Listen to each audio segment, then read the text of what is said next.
Naam, kama kawaida hapa mzee wa kunyosha.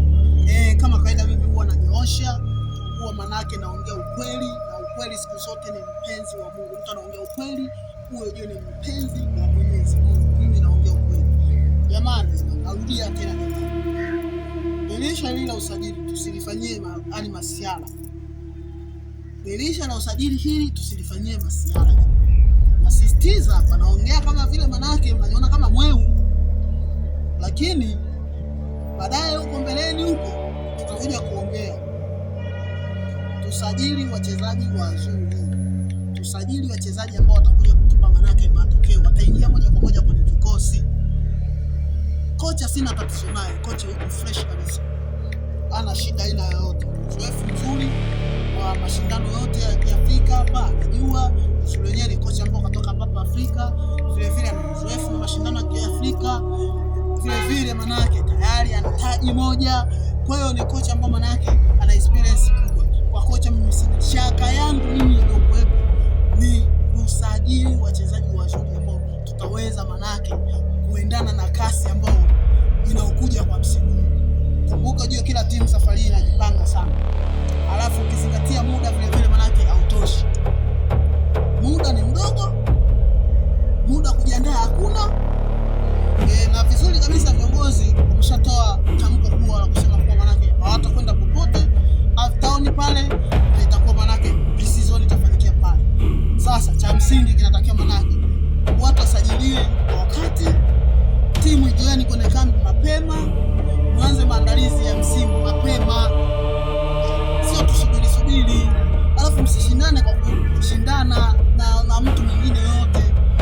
Sajilini kwa ajili manake ya mahitaji ya timu, sio msajili kwa sababu mnashindana. Basi Simba kamleta fulani, si Simba kamchukua Msauzi, si kamchukua mchezaji gani, basi na nyinyi manake mpagawa kutoka kwenye kieni.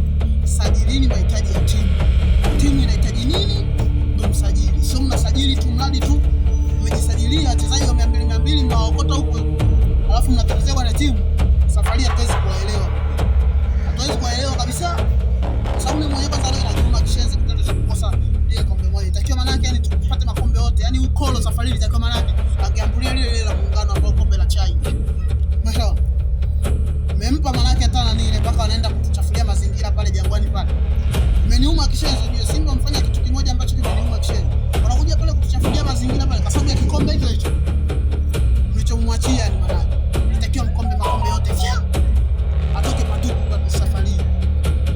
Sasa ili kurudisha heshima nataka tusajili kwa na timu nzuri. Timu yetu hii hapa ya msimu uliopita ni mbovu. Ni wasia manake. Timu ni mbovu, japokuwa tumechukua kombe kimazabi. Yaani tuambizane tu ukweli.